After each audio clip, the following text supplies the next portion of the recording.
Thank you for auditing the Always Positive new music review show hosted by a French professor who is trying to be a scholar of rap music, yet has never listened to an album by Mac Miller. So I'm going to be reviewing his 2014 mixtape that was just reissued last Friday, Faces. And this is going to give me a chance to understand him, to know him better. Many people say this is his best work, and I understand because this is absolutely awesome. Now let me explain why I've never heard any Mac Miller. As I say quite often on this channel, I paid a lot of attention to music and to new hip-hop up until around 2002, and then up until September 2018, I didn't pay any attention to new music. Attentive fans will note that my channel actually began the day after Mac Miller died, sadly in 2018. So he was never quite in my orbit as a musician to study, I had heard his name, I had seen a picture of him, and listen, last week I admitted to not knowing the difference between James Blake and James Blunt. This is going to piss you off even more. I didn't know that he was a different guy than Macklemore. Okay, just downvote me and stop watching if you want. Look at the runtime, okay? I'm going to be making some very interesting, good points about Mac Miller. But I have to start off with the fact that me, dummy, in his late 30s, didn't know the difference between them. Now, to be fair to me, they are both white rappers. They both have three-syllable names that begin with Mac and end with an R sound. They're both from cities where, at the time they got big, were more known for football than for rap, Seattle and Pittsburgh. So the fact that I got them mixed up is understandable. Although, of course, one of them isn't very good, and the other is Mac Miller. It was actually really a trip to Pittsburgh that I learned about Mac Miller, and I got an insight into how he might be important. I was at a conference, the Northeastern Modern Languages Association conference that was held in Pittsburgh. I am actually a professor. I have to go to stuff like that. And I have a friend who lives in Pittsburgh, and I went to go stay with him instead of staying at a hotel, and his daughter, his teenage daughter, she was really interested that I knew about hip-hop, I knew who the Wu-Tang Clan was and stuff like that. And she just, would not stop talking about Mac Miller. Just, non-stop, a room as the posters. And she just kept saying how great he was and how she saw him, when he was not even signed at a local show and just became totally into it. And, I got this kind of view, wow, whoever this Mac Miller person is must be pretty interesting. Right? There must be something to him because you don't see that very often, right? You don't see very often people treating rap artists as though they're sort of like teen idols, right? So that was that. In my mind, that's what was the differentiator, right? Okay, this is not the same guy as Macklemore, but, I wasn't listening to new music, so who knows? All I know beyond that is I watched a video by Vault about the death of Mac Miller. It's a very sad story, a good warning story about fentanyl and about the way fentanyl kills you. And I'm straight edge, I don't do drugs, and I suggest you don't do drugs.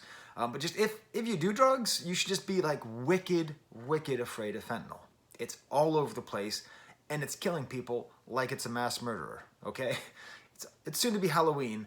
If you're doing drugs, you're basically in Camp Crystal Lake right now, and there's adjacent fentanyl around the corner, right? So that was all I really knew, right?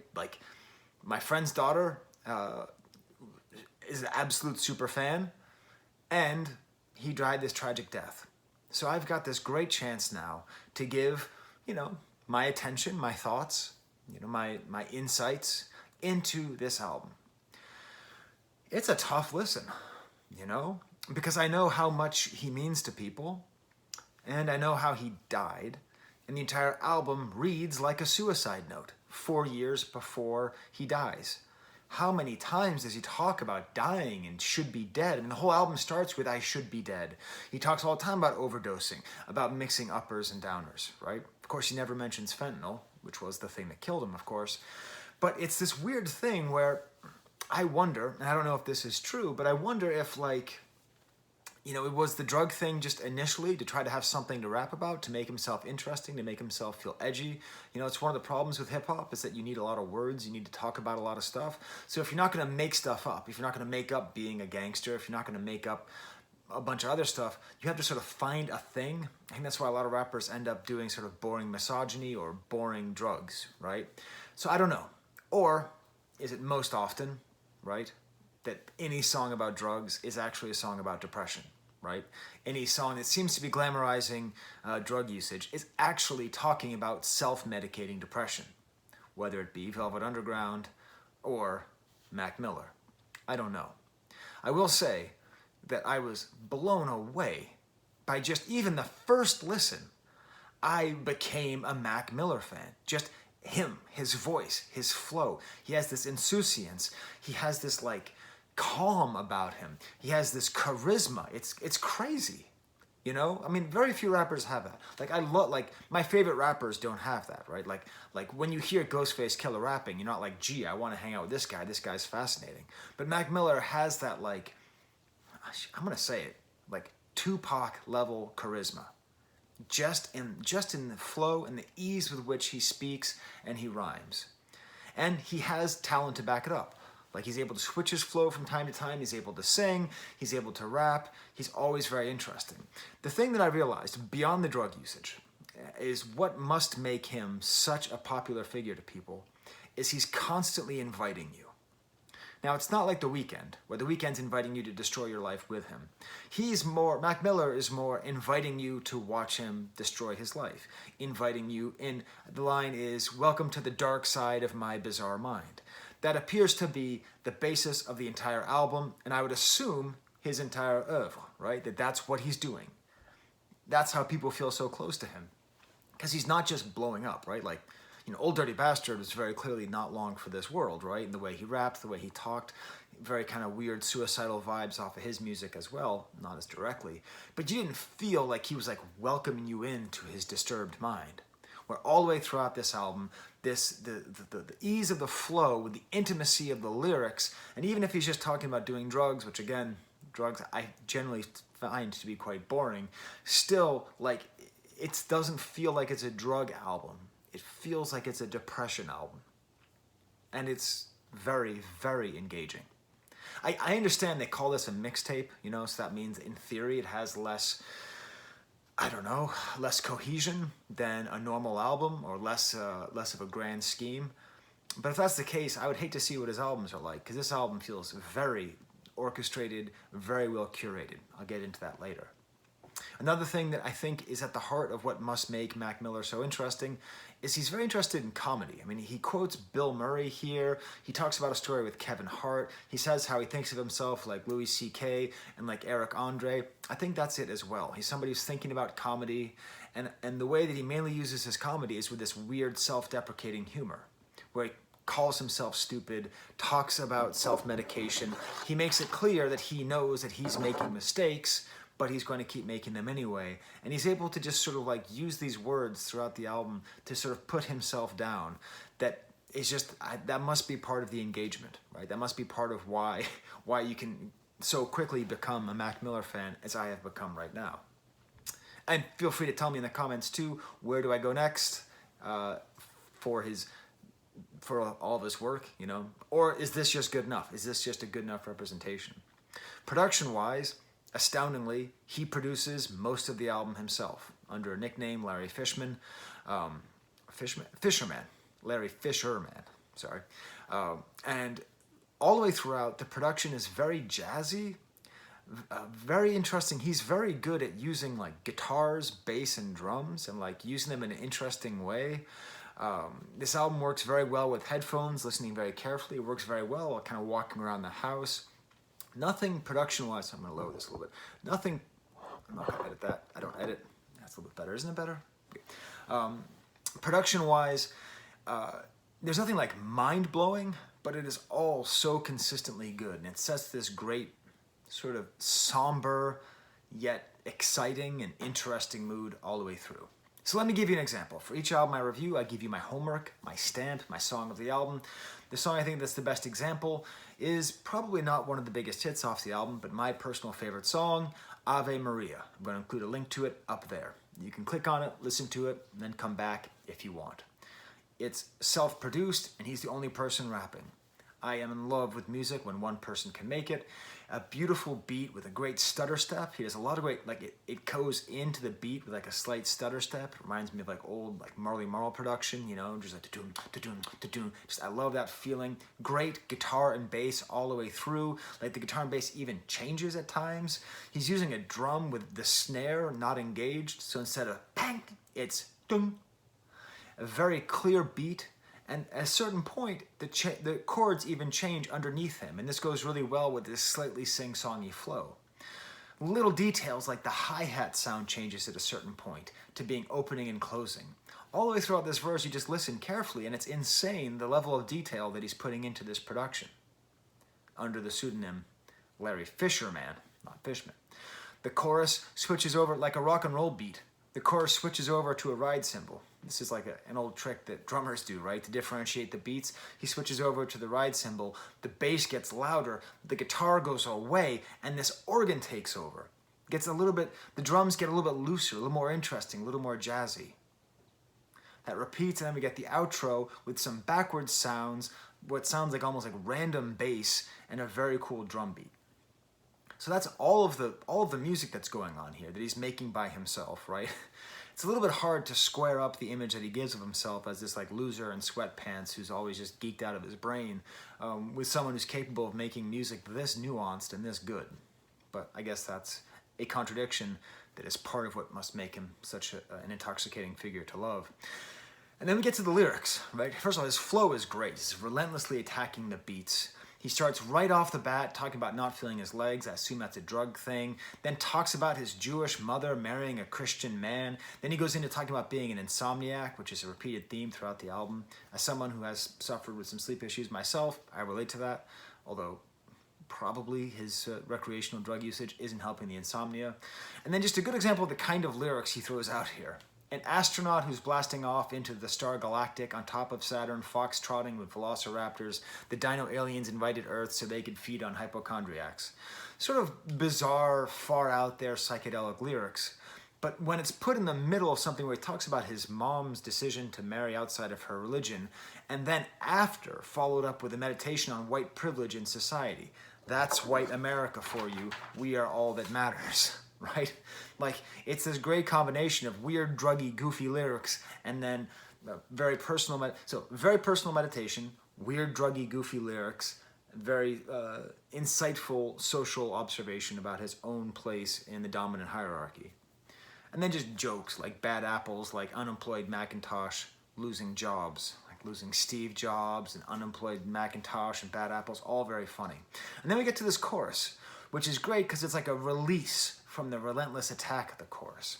And the beat underneath kind of has that feeling too, where it goes to that ride, it kind of relaxes a little bit, and then it has this theme of the album and the theme of the song, eat, drink, and let the merry go round. So the expression is eat, drink, and be merry, but here it's more like the merry-go-round, like life is itself is unstoppable, so you might as well try to have fun and do lots of drugs and have lots of sex while you're on it because you have nothing you can do.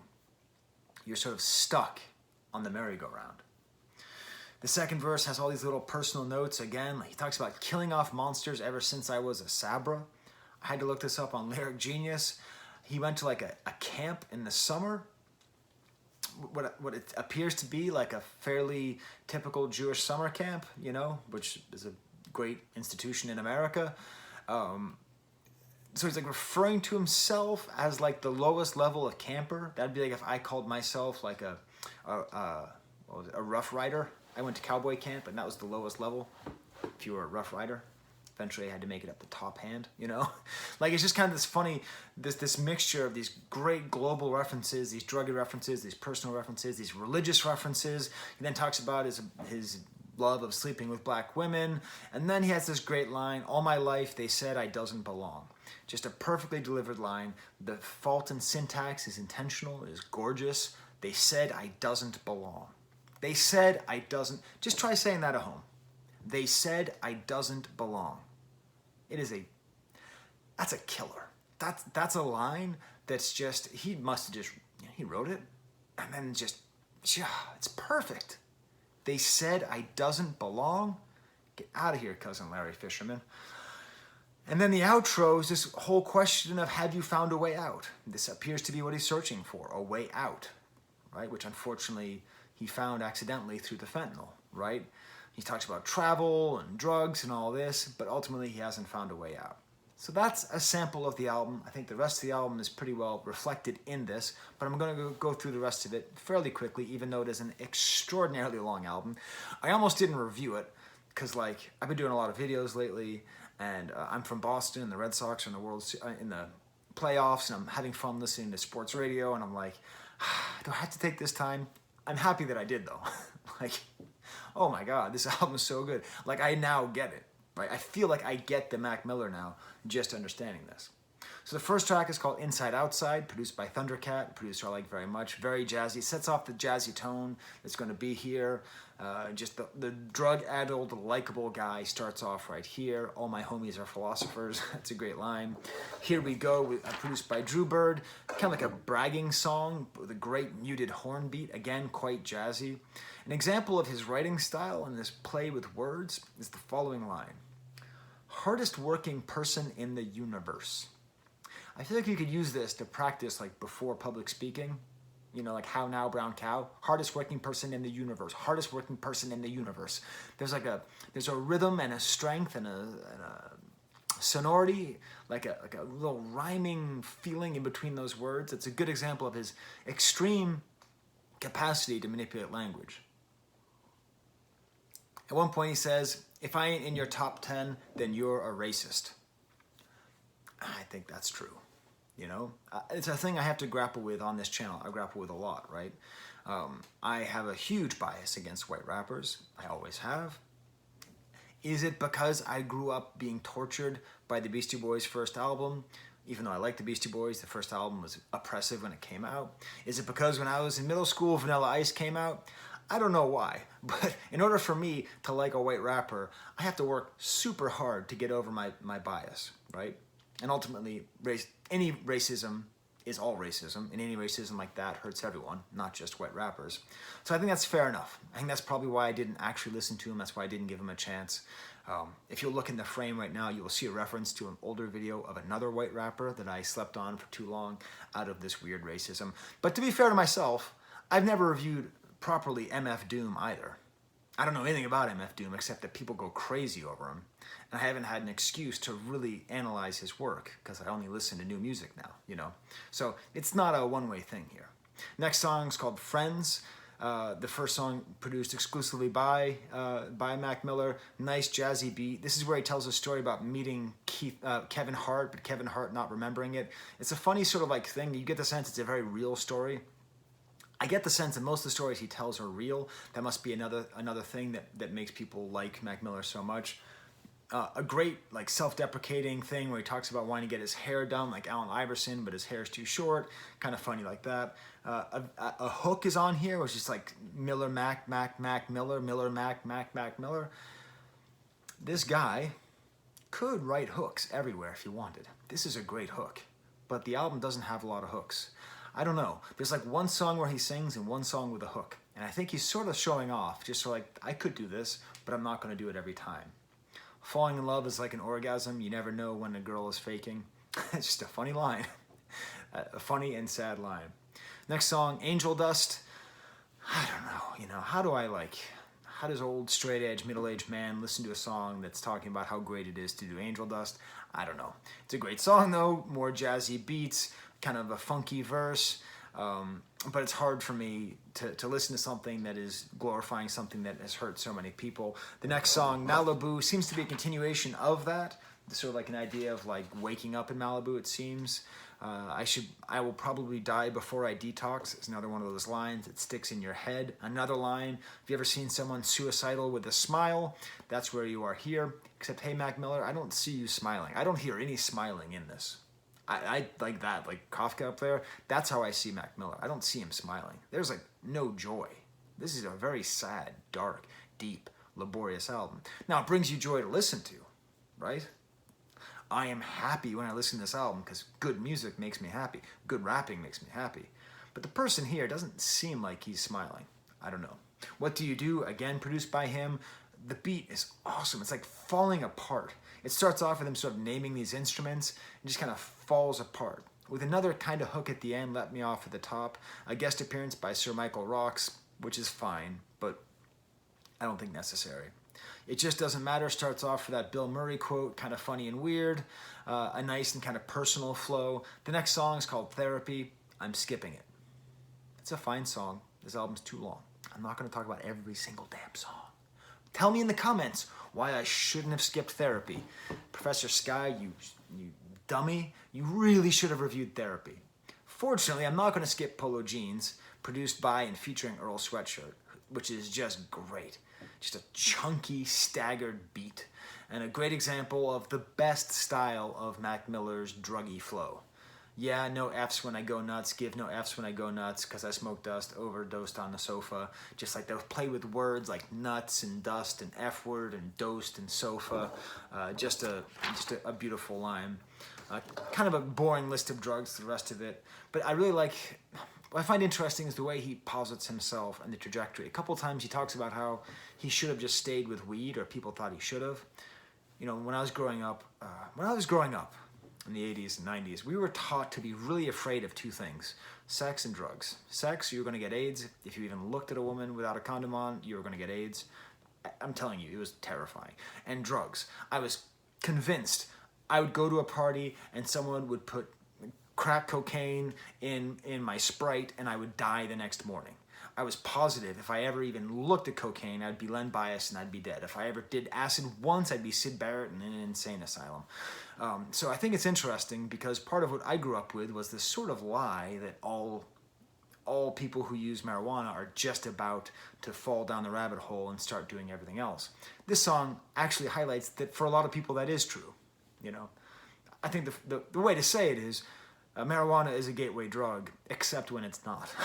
So, you know, I don't think that's a particularly useful thing, as much as I may dislike it. Spent all my cash on a broken dream, went from weed and liquor to coke and lean.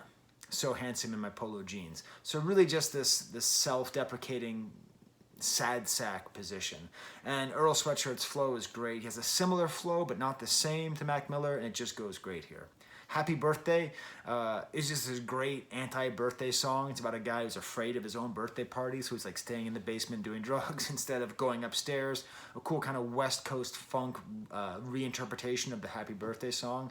Not so much that they had to pay royalties.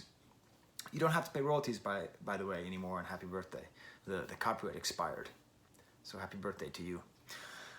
The song Wedding. Okay.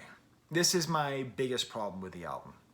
This song is the worst possible message you could have. Okay? If you have heard this song and you relate to it at all, as a woman, go get therapy and break up with your boyfriend. I don't care who it is. I don't care who it is. You're not in a good relationship. This whole song is about just him being a mess who's relying on women to fix him. By the way, women, you can't fix a man. By the way, men, you can't fix a woman. It just can't happen. They can only fix themselves. Saying sorry is his favorite word, and how he's addicted to this woman, and how he's the worst, and he's a mess, and can you clean me up, and stuff like this. All this kind of like, not just, I mean, toxic is a word that's thrown around a lot, but this is like really dangerous, abusive relationship that is being described here and being sort of glamorized. This is my main problem with the album, which is funny, because a lot of the behavior on the album I don't like at all. But this I hear, and I think of him as a romantic character, and I fear young women or old women listening to this having a boyfriend who cheats on them and is on drugs and treats them like garbage and thinks, oh, he's just like Mac Miller. He's a mess, but I can clean him up. You can't clean him up. He'll destroy you. Whew. I take a break now. Getting preachy. My dad was a preacher before I was born. But still, it counts. It's a great beat, though. A great kind of piano-led beat. I like the song, you know what I mean? It's a good song, and it's smart, right? Like, remember what I was saying earlier? Like, if this is a mixtape, then what is a more focused album? It goes from, bless you, it goes from Wedding to Funeral. And this one's produced by Fishman this time. You know, this is produced by him. And I just don't know how you can listen to this if you love him, because it's talking about playing this song at his funeral, and it just must be really sad. You know, if some artist that I really loved and felt that kind of personal connection to made a song like this, I wouldn't be able to listen to it. Great guitar work all the way through. He kind of sings at the end. He's a great producer, and really this is a great example of how he knows how to use guitar and drums. After this song, something happens. Okay, so we have Wedding Funeral, and then we have an amazing EP in the middle of this super long mixtape. There's like 4 songs in a row, all produced by Mac Miller, and they're the best parts of the album. Like, I want to take these 4 songs and just cut them out, and then just have them on like a little mini EP and listen to that. Diablo, this is what I like most about him. He's like bragging about who he is, very strong beat, hard rhyming. You know, a lot of times he's doing kind of like laid back, I'm a druggy dude rhyming. These are hard rhymings. He's flexing. He's like running out of breath. He's playing with syllables. He's playing with style, space, and running out of space. And he's really showing off his rhyming skills here. Lots of hilarious lines. I'm colder than gazpacho. My gazpacho soup is here. You know, colder than gazpacho. I'm a fake superhero like Mystery Men. Mystery Men? That is a deep cut. That is a super old movie from like the 90s. Which, by the way, if you don't know, that's the movie that brought us All Star by Smash Mouth. A lot of people think that movie came out with Shrek. That song came out with Shrek. No, it was already a soundtrack. And then asking the great question, how do the famous function? A question which he would end up asking himself, a question which he would sadly never be able to answer. He has this beautiful sample talking about his dead homies. It then leads into the next song, Ave Maria, which I've already discussed, and then a musical interlude, 55, just a trippy and weird interlude, and then the song San Francisco, which was almost my stamp for the album. I love it because it's a great example of his personal style and this kind of outrageous, druggy, look at me, I'm John Belushi style. Just keeps this great little EP in the middle of the song going. Just bass and voice to start, and the drums come in like halfway through. This is where he says, "Welcome to the dark side of my bizarre mind." Drugs and drums are 1 letter apart. When the drums come in, they're all junky and weird. He says a hilarious line, "Realized I'm an idiot." That's the self-deprecating part about this. And then the whole chorus is about being on acid in San Francisco, Panic at the Disco, all that stuff. But then all the way throughout, with these kind of boring references, he says more interesting things, you know. I'm a bigger illusion than good marriages or what it means to be an American, right? Like questioning what it is to be American. And he says, I suppose I'll die alone of an overdose, which, of course, he would. Then we get to Colors and Shapes, the last part of this little EP, co-produced by Thundercat, just gentle and weird. This sounds like, I don't know why I would say this, but this sounds like dolphin music. Like it has this underwater feel that's bolstered by the fact that he's actually singing it with his rap, or his singing, it's all basically sung the whole way through, is basically an underwater theme. It's an aquatic theme. And the chorus is this great, feels good to fall, with a very high harmony of singing fall, with a bizarre detuned guitar behind everything. And then this is where Thundercat comes in, the great bass player, because right after the chorus we get this crazy fancy bass fill, you know, bass line. And then in the second verse, the bass is doing something else completely. Like Thundercat is going off on the second verse. There's a chance that you are a Mac Miller fan who's listened to this album 1,000 times and never picked up on how sick the bass is on the second verse because Mac Miller is going so hard on it. Seriously have a listen. All the way throughout, we have references to Timothy Leary, the person who basically pioneered acid usage in America. To use your head, you have to go out of your mind. I gotta warn you about people who say stuff like that. They're kind of idiots. You know, people who say stuff that seems really deep and then you think about it. Like, that's not true.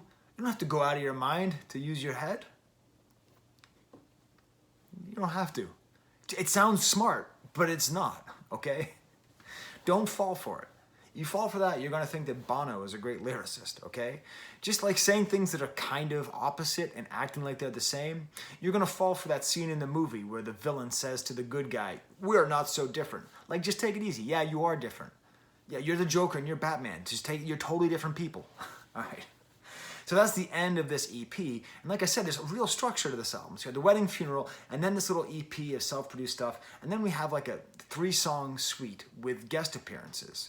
This is the real structure here. Insomniac with Rick Ross, co-produced by 3 people. This is just a super hard song, kind of a gangster beat, almost out of place on this album, kind of like even trap-like drums and really big bass.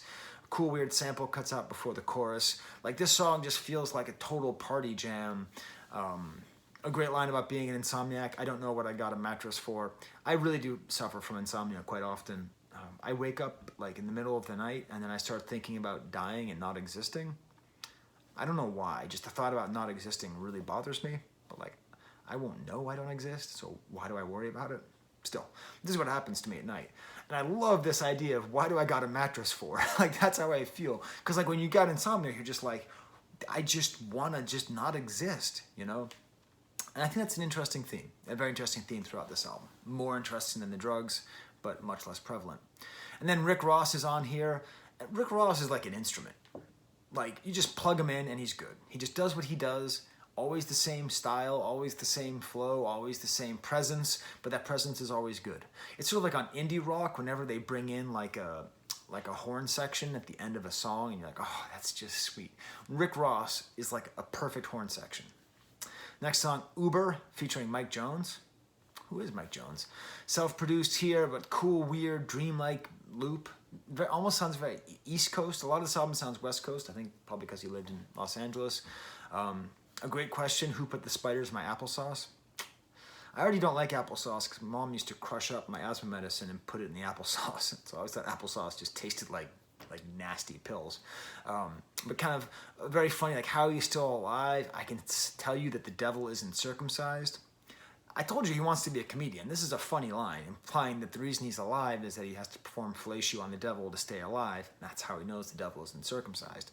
That's objectively funny and quite clever. I love the flow here. He changes it quite a bit. It's kind of catchy, hard singing. He makes reference to Marky Mark and the Funky Bunch. Maybe another reason why I have a bias against white rappers. Says he wants to do this until he's 102. Very sad. Very sad. Don't put yourself in a position where you might be taking fentanyl. I like Mike Jones on here. He continues this weird narrative that they have going throughout this whole song that's all about like the stripper who Mac Miller's in love with, and Mike Jones discovers that she's not the girl he thinks she is. I like Mike Jones. I remember his song coming up. He's funny to hear. Rain with Vince Staples. Even though I love Vince Staples, I really enjoyed his last album. I like a couple things about this. A cool kind of vocal sound in the background. Very tight drums. Like the hi-hat is just ridiculously tight. I like that Vince Staples actually opens up the song the first time. Mac Miller doesn't have the first words. But in general, by this point of the album, the next couple songs, I was like an hour and 15 minutes into the album. I got a little bit tired of it. It's a little bit long. If there's one thing that makes this a mixtape, it's that it's too long. Apparition, I like the lazy incidental sounding beat, the kind of stutter step here. I like how the beat gets like actually bolstered. We almost have polyrhythm here where we have like a more standard beat going over this more stuttered beat. And I like that there's a very scary sound at the end, which is, I imagine, sort of showing what it's like, I suppose, to be high and have something that sort of messes you up at the end. Thumbelina is a weird and bitter song. I don't like this song at all. This makes me not like him because he's like really angry at his neighbors for not liking him. I don't know if you've ever had like druggy neighbors. I have. It sucks. It's just like, just shut up. I get it. You're far out and you're doing your own thing, but would you just shut up? You're keeping me up, you know? But I do like the sample here. It's kind of cut and chopped up. And then it sort of becomes like a sex song. So like the song doesn't really have that much cohesion to it. New Faces with Earl Sweatshirt. At this point, I'm just kind of tired. I like the organ on here, but really I was just getting excited for the grand finale, which is the last song on the album. Apparently they've released a bonus track. I'm not touching it. I'm not going to listen to this bonus track. I'm just going to do the whole album as it originally was released. And the grand finale is great. So the last couple songs I snoozed on. Feel free to tell me in the comments what I missed.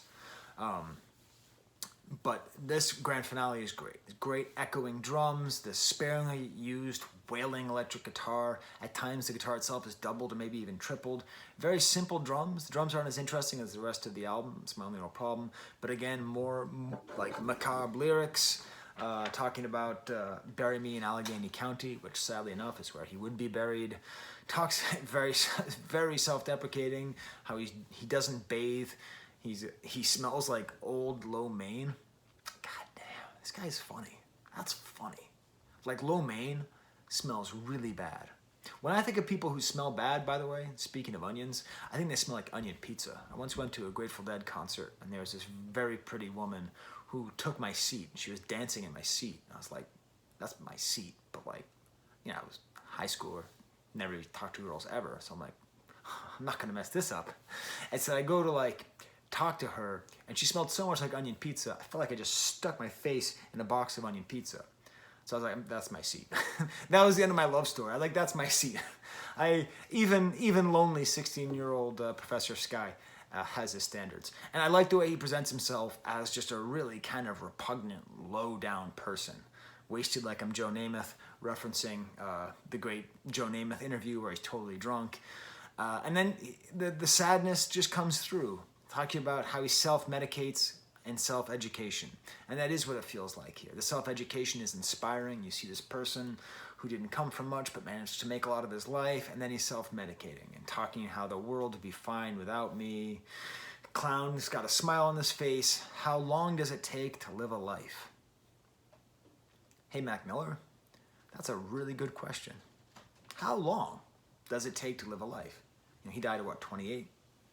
Did he live a life? I'm a bit surprised that I'm even still alive.